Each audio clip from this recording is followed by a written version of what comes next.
So our first speaker in this final section works within her company Velocity Partnership as a facilitator and coach with a diverse group of clients that extend across Canada, the US, the UK, and China. She received a Master of Science degree in Creativity and Change Leadership from the International Center for Studies in Creativity, where she also serves as an adjunct faculty member. As a mom of an 8-year-old amazing little guy and a proud world citizen, she works to maintain a vibrant and inclusive community through volunteering and advocacy. Fun fact about her, she recently built an extension on her deck, complete with lighting, cactus planters, the works, all by herself. Please welcome Marysia Charsky. Thank you. So it was over 40 years ago, I finally got to step onto the ice in a cold arena in Ottawa, my hometown, and live into the dream to be just like my hero of the day, the great Ken Dryden, the goalie for the Montreal Canadiens. It may have been sooner, except that my parents didn't think it would be great for me, younger than 8 years old, to receive shots with big round hockey pucks coming at me. I know it's rather cliche that I'm a Canadian and I'm talking about hockey. However, as a kid and now, I played many sports. I played soccer, I played football, I played tennis. I was the first girl on the boys' basketball team in grade 6. I've run track, I've done triathlons, and today I am a 4 more, 3 more, 2 more aerobics instructor, and I teach spinning classes. In fact, it was because the Olympics were coming to Montreal in 1976 that my parents thought it would finally be a good idea for us to get a color TV to enjoy them. Sports brought my dad and me so much closer together as we experienced the thrill of victory and the agony of defeat.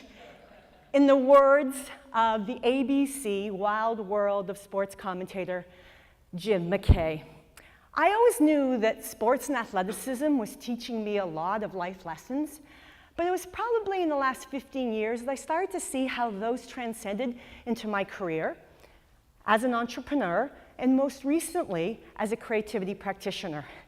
So today I'm going to walk you through 6 of those and how they've applied to me in each area. The first one, review your game tapes and always raise your bar no matter how good you are. Consider Michael Jordan. 1984 into the early 2000s, he was the best player in basketball. In fact, he inspired the likes of LeBron James and Russell Westbrook. Now, what was less known about Jordan is that after many of his games, he'd go back and review his game tapes. And he wasn't looking for what was wrong. There was very little wrong with Jordan's game. Instead, he would look at how he could raise the bar, how he could be even more innovative. For me, I've often recorded my facilitations and sat with someone to look and see where I can do the same, raise the bar, get even better at what I'm doing. Additionally, if I get feedback in a facilitation and the client says you were great, while it feels good, I want to know more. I want to know what exactly it was. I want them to give me a play-by-play of the specifics so I can keep building upon that and getting better. And finally, I always ask for feedback in the middle of an engagement with a client, right in the middle, because I want to be able to impact that performance. And so my scoreboard usually looks like a 0 to 5, and I want to know what's going to get me to a 5 or take me even further so I can make that impact in the moment. Number 2, practice, practice, and be prepared. Consider that most athletes spend at least 2 to 3 times longer practicing than they do playing. Figure skaters are so intentional with their practice so that they can get back on the ice and do their performance and look like it's spontaneous or the first time that they're even doing it. For us, the numbers are probably looking a little bit opposite, where we spend way more time playing our game than actually practicing. So for me, I like to do mirror work, and I like to say it out loud. I want to hear my voice And when it's allowed and I can say it again and again, I really get to know my content, so I too can feel really comfortable and be able to walk out able to be confident with what I'm saying. Another form of practice is cross-training, and athletes know this well. So Usain Bolt, the great sprinter from Jamaica, actually spends 90 minutes in the weight room before he even steps out onto the running track. For me, interestingly enough, my cross-training has actually looked like teaching my fitness classes.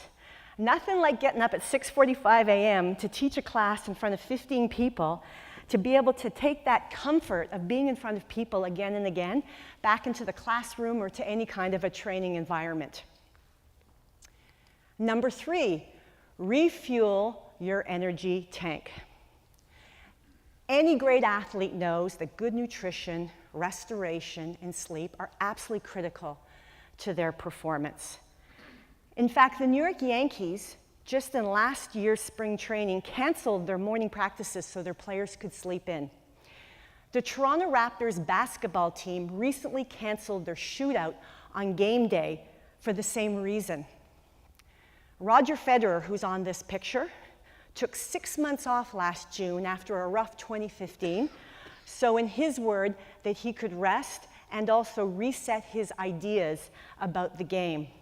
During that time frame, he also completely reworked his backhand.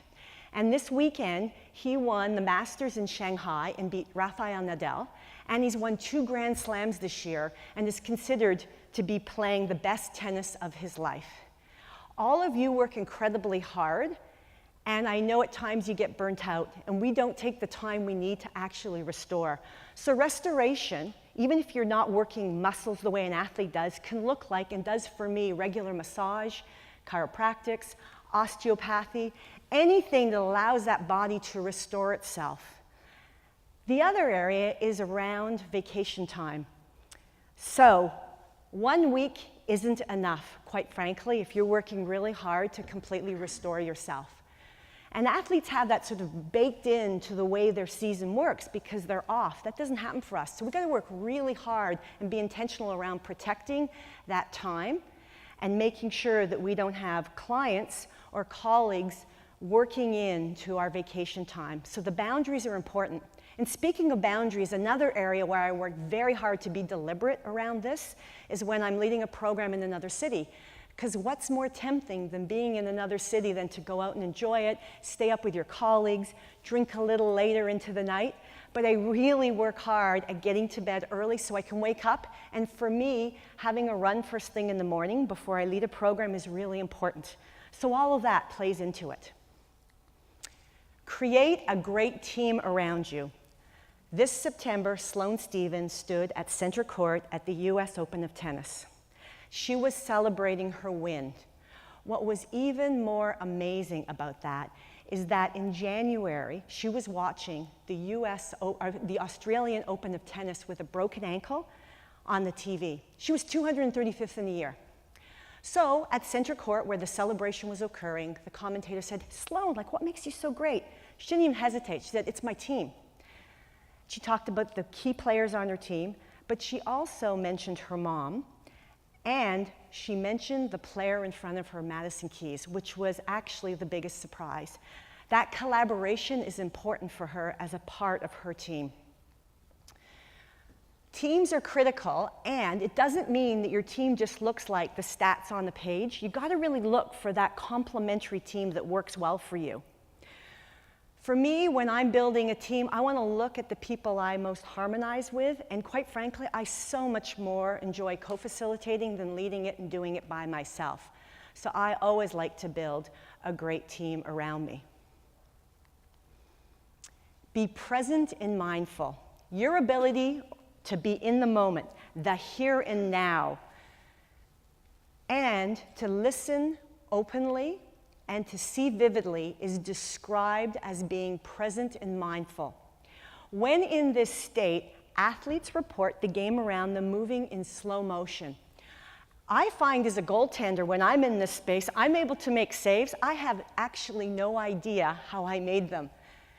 And more importantly, if a goal goes in the net, I'm so much more unlikely to beat myself up if I'm in that moment. Now, it doesn't just happen. You can't will yourself into being present and mindful. It takes some practice also. And so Kobe Bryant and LeBron James are known to do both meditation and yoga to get themselves into that space. Also, athletes can use visualization. So they think through the moment and really connect to their breath. Speaking of breath, I also work with a voice coach. What this voice coach has done, and she's a professional, is help me lower my breath down into my body. And you're going to see me now, I'm going to look like I'm a shortstop. Because literally the work we do is about getting that breath low so that I can be present from the get-go when I walk into a facilitation, as opposed to it coming, say, 20, 30 minutes in. So I can just be in that moment. And mostly, I can really enjoy myself, which is a good thing. And finally, number 6. Celebrate your success. In my hometown of Toronto, the Maple Leafs hockey team haven't won a Stanley Cup in 49 years.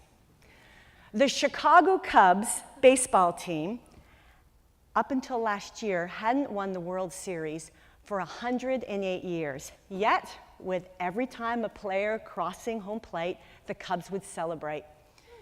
Every time the Leafs still score a goal, and last night against the Montreal Canadiens, they did it again, they celebrated. Celebration is fun, and as I learned on Friday in my pre-conference session, it lights up all of the parts of the brain. However, I think celebration needs to be more than just a verbal conversation or a verbal, hey, you did great. It needs to be physical. There's nothing like a big high five, and a big hoot and holler that comes deep from the belly, and a really loud hand clap. I have found that my clients, when they do something great, they kind of just want to move on. I'm like, no, let's stop and celebrate the moment. Give yourselves a really big hand. It's more natural in this community, but it's really an important part of what we do day in, day out. So I'd like to leave you with a quote from who we call the great one in Canada, Wayne Gretzky. He said, skate to where the puck is headed, not to where the puck has been. I hope what I shared with you today helps you get to wherever you're going on your creative journey. Thank you.